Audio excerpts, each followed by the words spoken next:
Welcome to LiveDaf, your online Daf Yomi Shir. Shalom Aleichem and welcome back to today's Daf Hayomi, Maseches CHULLIN, Daf Nun Gimel. We are holding 10 lines off the Talmud Bavli back to the sugya of the Rusa, an animal that was clawed, that was attacked.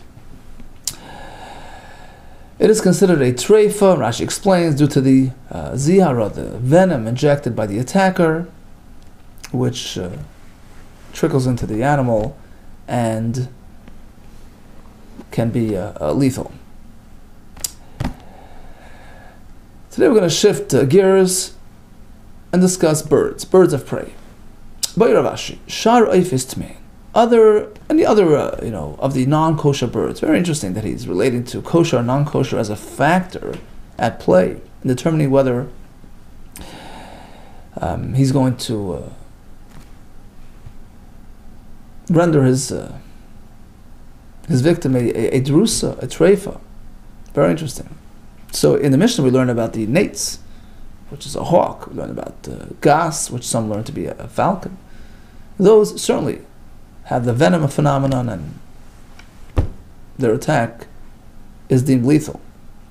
Now, interesting that we're connecting it to Tummy and Torah, perhaps based on the Ramban and Chumash, who explains in great length that all the directives in the Torah regarding eating kosher animals, kosher fish, kosher bird. He says it's based on the fact that these creatures have a purer nature. So when a person ingests this material, you are what you eat. You pretty much adopt, you incorporate some elements of the animal's personality, so to speak, of his character traits. So if it's a kosher bird, which is generally more gentle, more placid, kinder, and then one eats that, he connects to that concept, the concept of tahara, but contrast to the oifes hatmeim and the non-kosher animals, which tend to be of the more violent type. So keeping away from that, keeping a distance from that, protects a person from connecting to those traits. So we find that the non-kosher birds are more vicious, more prone to attack. Birds of prey, right? Those are non-kosher birds of prey. So shar of istmein yeshlem drusa ilan drusa. Other birds, other non-kosher birds,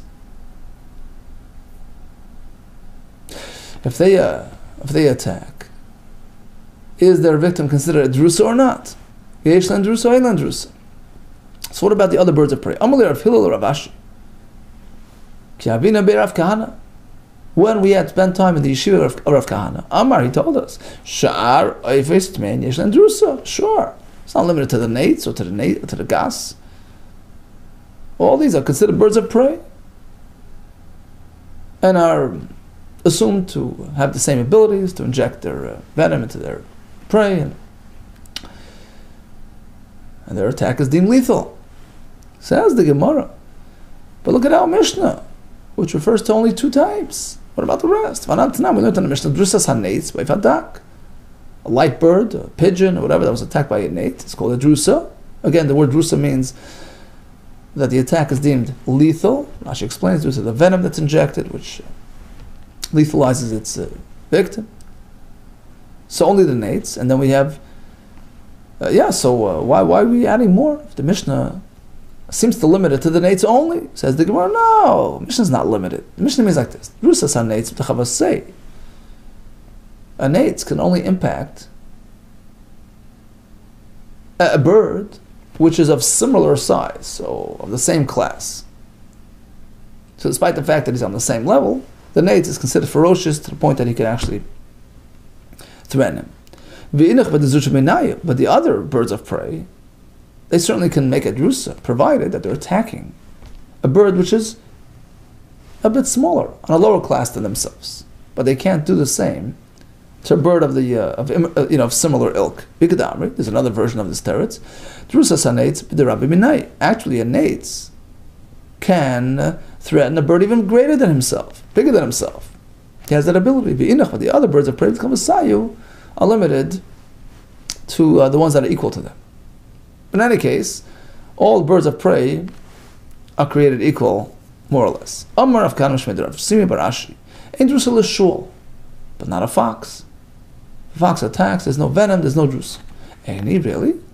V'okiyos Rav Dimi Amar, he told us a story. So Rav Dimi came from Eretz Yisrael, he told us, Maasa, there was a story, V'daras shul. A fox attacked a Rachel, a female sheep. B'merchatz shel Beisini, this place called Merchatz, the bathhouse of Beisini. No, v'mas chachamim. The story was presented to chachamim. What do we do with the animals? It's treifa. V'amri yesh drusa. They said, of course, it's a drusa. Rav Safra, that wasn't a fox. Hay chasel hava. The fox is busy, strategizing. He doesn't have time. He doesn't have venom. He's not busy with.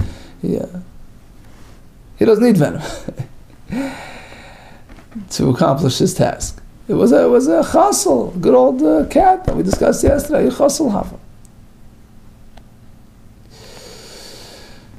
There was another version of this halacha. Amar of Kahana, Meshmed Rav Sim Bar Isha, Ashi Yesh Drusa l'shul. Even a fox can make a drusa. Eini, is that so? Okay. Also Rav Dimi, we have the story that he came. He told us, Amar Maaseh v'doras shul Rachel b'merchatz shel Beisini. The Rachel was attacked by the shul in this place. Uba Maaseh v'nechacham, but Chacham ruled, and drusa. There's no drusa issue. Amar Safra, you know why? Because it wasn't a fox, it was a dog. Oh, Kelev Hava was a dog, and a dog certainly doesn't make drusa. Amar Rav Yisrael Naktina. And just the Kelev, yeah, we have a Kabbalah tradition from our Rebbeim that a dog does not make a drusa. Amar Abai Naktina. What else do we know about drusa? All kinds of rules. And drusa l'biyad. Drusa is only when the animal attacked using his front arm, his hand. That's where he has the venom, producing mechanism. La fuki regularly as opposed to clawing using his back, his hind legs. Number 2, Ein drusa elabit sapir. Drusa is only if he used his actual claws to claw the animal. That's where the venom comes. Lafuka shein delay as opposed to simply using his teeth. Ein drusa elabit das. Drusa is only if the attacker was aware, was cognizant of the fact that he's attacking. Then the venom is an issue. Lafuka shein elabit das as opposed to if it happened without his knowledge, delay. For instance, he tripped off the roof and his claws ended up in the other animal. And drusa is only when the attacker is alive during the attack, as opposed to after death. There's no venom being produced. Says the Gemara, Amri, so some asked on this. I mean, isn't this a redundancy? I mean, you say you need cognizance. Of course, he has to be alive. You told me shleim das. It's not an issue. Obviously, if he dies, of course, what's the point of it? Leitzricha must be speaking like this. He was alive when he inserted. Leitzricha the daras. He did drisa, and while in there, paskuliyade, they quickly chopped off his hand, while his nails were embedded in his victim. Now, perhaps I can think. Too late. Bahadi the daras, shadi ziyare. The ziyare, its venom was dispatched, was shadi by the doors as he attacked, as he made contact, and it's too late to save the victim. Kamashman, the point is no. It doesn't happen then. It happens on his way out. Bahadi the shalif, and he pulls out. Shadi ziyare, that's when he dispatches his venom. And since his hand was chopped off, the animal's hand was removed, was severed prior to this to pulling back. Prior to this engagement, there's no issue of venom. Amar Rabba Barav Huna Amar Rav. Let's picture this. You have a corral full of cows, full of shvarim, oxen, bulls, and a lion shows up for a visit. Ari shenichnas ben ashvar. The lion showed up amongst the shvarim. V'nimtzat tzipar, and nobody was there to watch to see what happened. Whether he attacked, whether he clawed, you find come back, you find a tzipern, a lion nail, fingernail, embedded in one of the animal's backs. Okay, so what happened? Was he attacked? Was he not? Surprise, we're not chayshish. We're not going to concern ourselves with the possibility that perhaps he was attacked by the lion. Why? Why? It's a lion's claw. My time of why. Look, percentage-wise, if we entertain all probabilities here, all factors here, we'll see there's no substantiation for considering him a treifa. My time. Look, for the most part, lions attack. Okay, so 51% are in. But umiyutin ain't dersin. 49% do not attack. Animal isn't always, a lion isn't always hungry. I once read that a lion is actually very compassionate relative to his abilities to be otherwise, and he'll only kill if he's really desperate. He can go days and in hunger, and he'll lay off until he's just totally exasperated. Can't find any other source, can't find the carcass, whatever. So it's not a sure thing that he'll attack, right? 49% are assumed not to be attackers. Now within the 51% that do, the assumption is nails don't just pop off of lions' hands, right? Because in this case, in this animal here, since you discovered this nail on his back, let's assume it was not from the lion. Maybe the cow was scratching himself against the wall, and on the wall there was a lion's claw because the lion was there, and something got stuck in the wall. So he got it that way. It wasn't directly transferred from the lion to his back. So the animal's treif is the cow is kosher. Adarab, says the Gemara, if anything, go the other way. We can sort of shift the the balance of factors here, and then end up with a problem. You're right. 51% of shvarim scrape their backs against the walls. A minority do not. 49 do not. Typically, a scratcher doesn't end up with a nail on his back. It's unlikely. In this cow, since there's a tzipor in his back, let's assume it came from the lion. Eimar will say Aridar, so it was attacked by the lion. So you can go both ways. There's the Gemara, you're right. You can go this way, you can go that way. The balance of probabilities are sort of equalized. And therefore, what do we do when we don't know? Chazaka. We leave something in its prior state, and in this case, the bull was kosher until today. We leave it that way. Havle Safek Drusa. Here's your classic case of a Safek Drusa, an uncertainty regarding Drusa. Rav Latamei, and Rav follows his opinion. The Amar who says, "Ein Choshen Safek Drusa, not concerned about Safek Drusa." So even though there's some evidence, but evidence is pointing in all directions, and therefore the shayr is considered to be kosher. Amar Abai says Abai lo Amar. When do we discount the possibility of the attack? El tzipur, when it's just the tzipur and the nail itself, which could have come through a different medium. Aval malkim tzipur and choshishin. If you find just the nail mark on the back of the animal, then we'll choshish that in fact he's a drusa, and we consider it to be a problem. Says the Gemara, even if it's just the detached nail,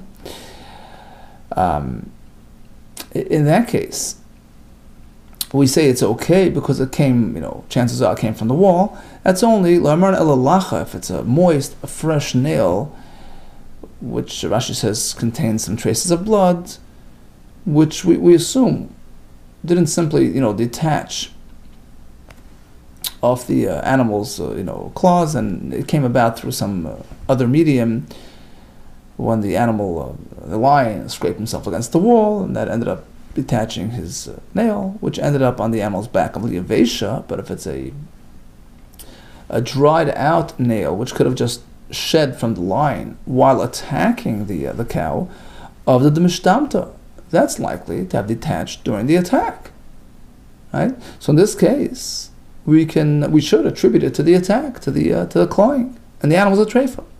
And even when we say that the fresh nail on the back is not indicative of attack, that's only a lachada when it's a single nail, which makes it, unlikely that it came directly from the line. I will tie to your tlas, but if you find a series of fingernails on the back of the animal embedded in the back, 2 or 3 chayshinon here, it's so unlikely that the cow got it from the wall.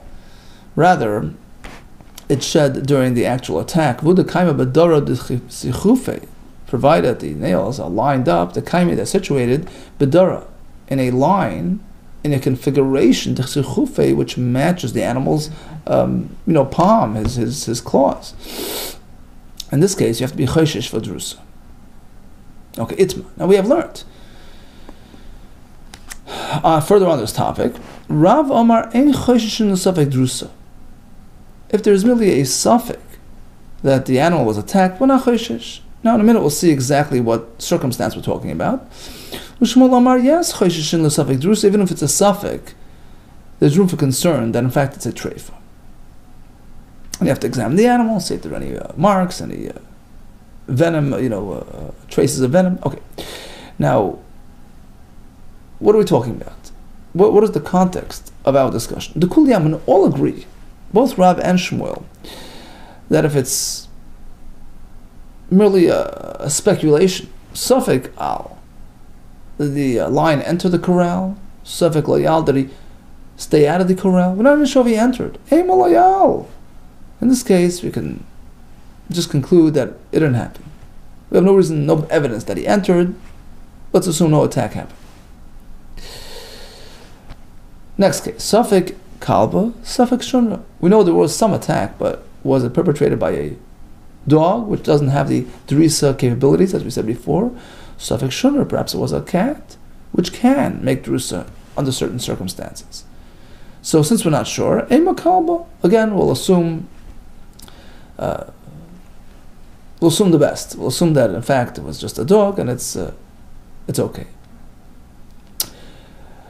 Al, suppose we have the line right in here. Shosik, he's quiet. He doesn't seem agitated. He's not roaring. V'isu b'nai is sitting amongst them quietly like good friends. Once again, we can safely assume that things are okay. Emar, we can say shlama shavi. They made peace with each other. Sometimes, animals can be domesticated, and even an animal of prey. On the other hand, if one of the cow's heads was severed,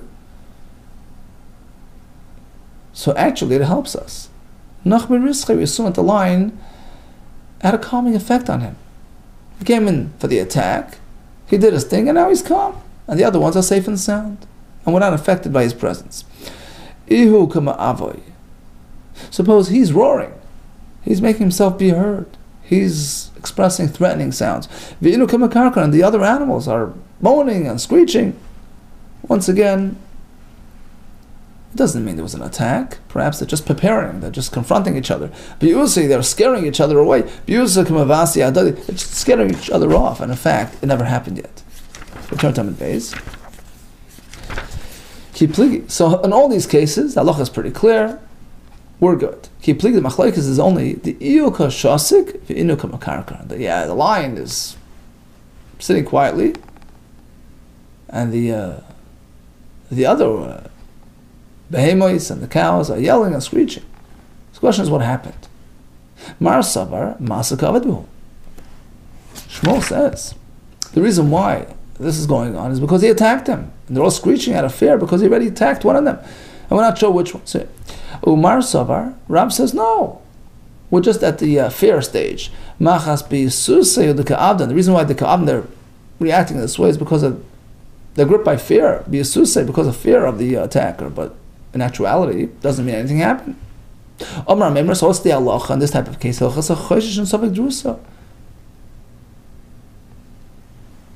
go like Shmuel. We bank on the worst, and we assume there was a drisa, and we treat it accordingly. Omar le Rav Ashla Meimar. But doesn't Rab disagree? Hide the Rav's opinion, who says it's okay. Mayu, how do you relate to Rav's opinion? Omar says, Lishmieli. I haven't heard it. Kalayim, he means to say, of course he heard it. It means, Lishmieli. I don't agree with it. I don't agree with Rav.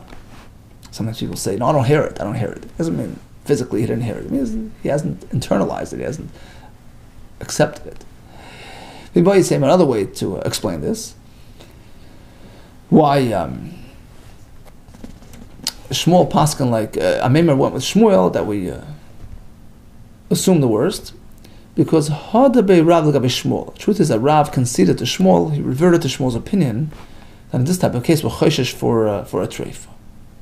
As we find in the following story, that who Sharkafa was a story about this basket full of birds, kosher birds, but there was the suffix drusis. There was a question whether they were, a claw, they were attacked, and whether they're treifa. It was a shayla, we weren't sure, and it was presented to Rav, Dasal Kamed Rav, to rule on them. Shadrun Kamed Shmuel. So Rav refused to rule on it, and he sent it over to Shmuel for his opinion.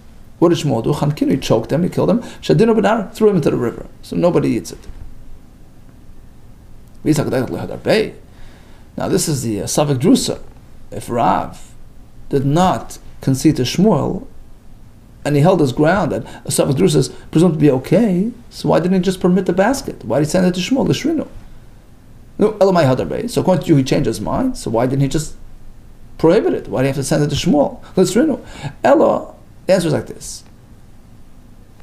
No, Rav maintained his opinion, personally, but this story occurred. Asrei the Shmuel, it was Shmuel's place. It was in the Hardo, where Shmuel was the Rav.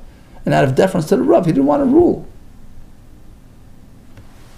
to permit it, and he sent it to Shmuel. Okay. Asrei Shmuel. Okay, so Shmuel got it, and he choked him. Why do you have to do that? Just throw it into the river, the way they are. Well, they'll fly away and do their own thing, and a Jewish trapper might find them and eat them. Okay, another solution. Why don't you just wait it out for 12 months and see if it lives the year, which a treifa can't, and that will prove its status. The answer is if you leave them around long enough, eventually somebody's going to eat them unknowingly, so you don't want to get into that type of chance. You can eat a treifa. Well, Asul is a v'ninu li'israel. There's a concern the guy will turn on Salta Yid, might eat it, not realizing that it's a treifa. One more question. Fine, you have to kill them, but throw them into the dump. Why into the river? According to you, give them to the dogs. The reason why he did it in this grand fashion, he wanted to make a tumult, a fanfare, so that people realize, so that it's publicized. People understand that a suffix treifa is asur.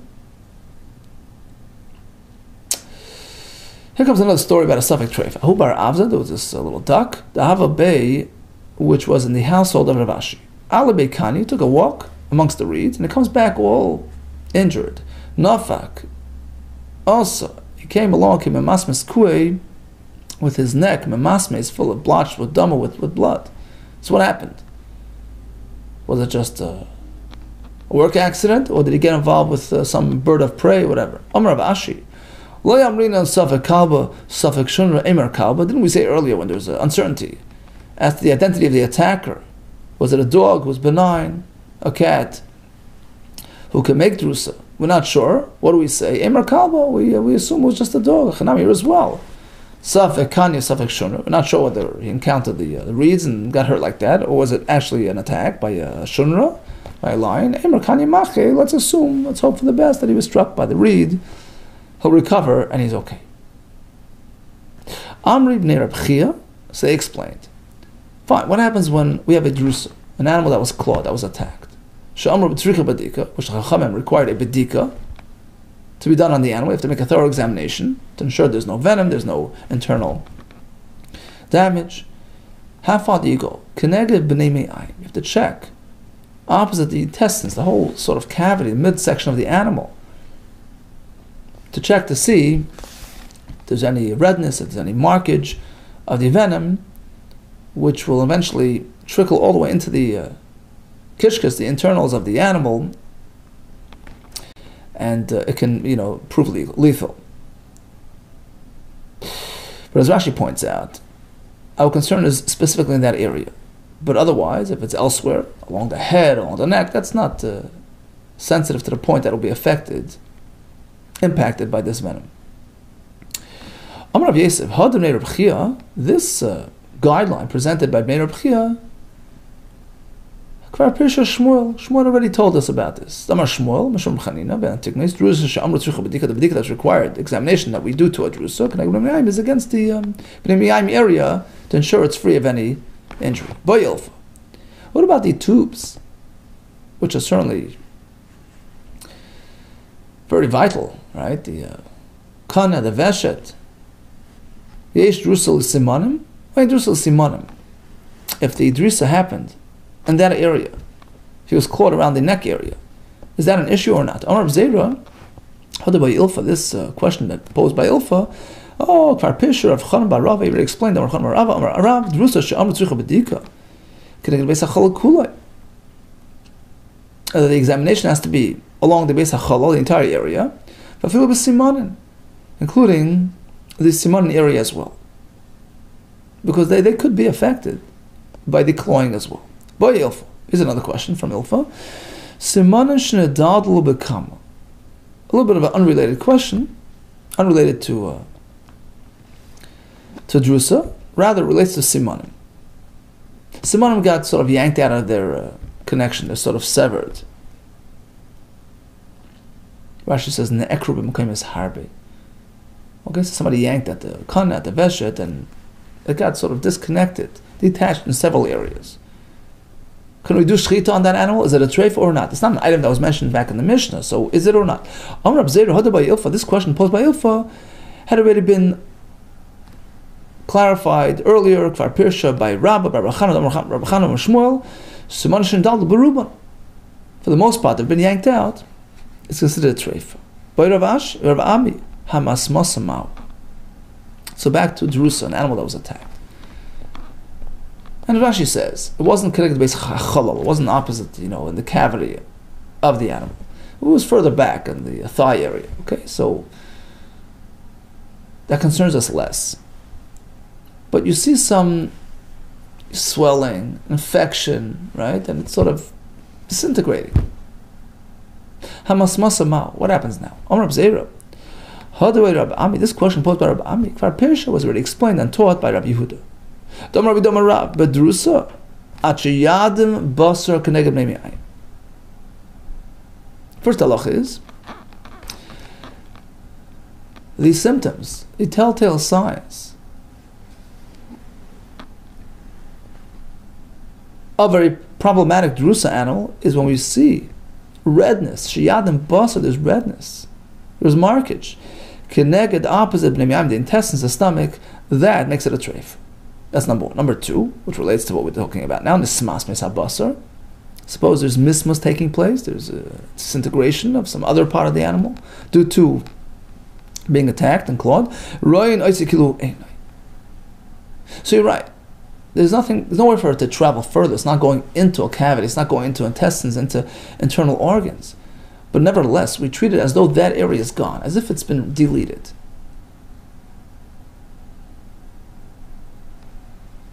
So if the thigh is exhibiting this symptom, you have to treat it as though that area has been removed. And can the animal still survive or not? That's what it depends on. What exactly is nismas mes? What level is called nismas mes? What level of infection? What a doctor would typically amputate. A type of skin, a type of flesh, which the doctor would be inclined to remove, scrape off, and leave behind al basar chai, the fresh, healthy material behind it. So whatever you would scrape is considered nismas mes, and you have to evaluate accordingly. Amar Ravashi, Kavina Rav Kahana. When we were at the yeshiva of Rav Kahana, I saw come on Ayidreya. Somebody brought in this interesting-looking lung. The chihavu meis yasvila yasvashapra. If they perch it, it would sit properly. Yasvashapra, it would sit unsupported. Fine. But once you pick it up, it falls apart on you. The chihavu madlim, when they would pick it up and move it around, Havatalcha would fall apart. V'nafla tilchi, just disintegrate to pieces. V'tarifna la. We rendered the animal to be a treifa. Why? Based on what we just said. Rav Huna Rabbi Yeshua just told us that disintegrating material is considered non-existent. Okay, Rav Nachman Amar. Here comes another halacha. Because if an animal was struck by a sharp instrument, a pointy thorn, how deep is an issue? Asher tinakav l'chalal. Issue is only if the hole went into the chalal, into the cavity, into the stomach area, and then you know it's good chance that it might have hit the intestines, and Rashi says you can't even tell anymore, it's just a thin hole. That's considered a treifa. But Bedrusa, if it was attacked, there should be telltale signs. There should be markings. Meshiyad and basar, it's only an issue if the basar has reddened. Keneged b'nei miyayim, in the intestines area. Rav Zvid matni hachi. Rav Zvid had a different version. Bedrusa meshiyad and basar keneged b'nei miyayim, but the drusa, it has to become red in that area. B'simanim, if there was drusa on the simanim per se, on the neck area, oh, in this case, it's not enough. You see, in contrast to the previous point, that if it's keneged b'nei miyayim, if that's where the attack took place, if that's the clawing was noted, it is sufficient to be a problem if there is redness on the basar covering the b'nei miyayim area, because you know it's going to trickle in and it's going to harm the whole innards of the animal. But by the simanim, Rashi says, simanim akashim, they're more rigid.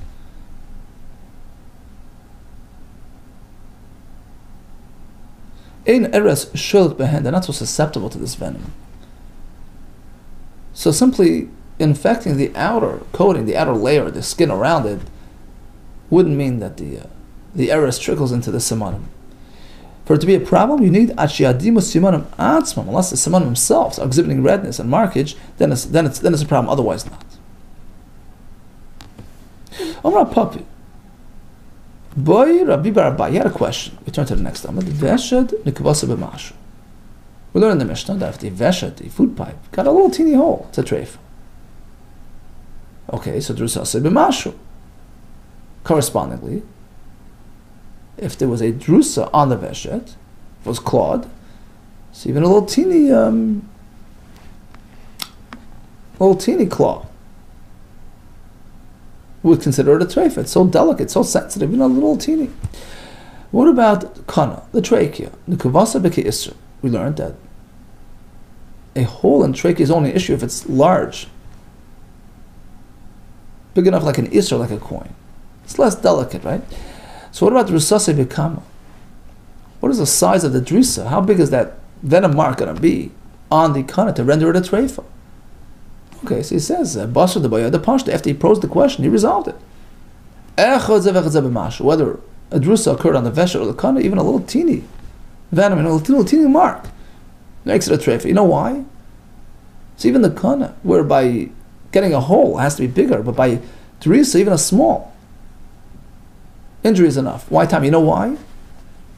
Here's not just a question of missing material. Zihare. His venom, mikla kali, burns through vazal and travels through. So, a little teeny infection, considered detrimental and lethal to the animal.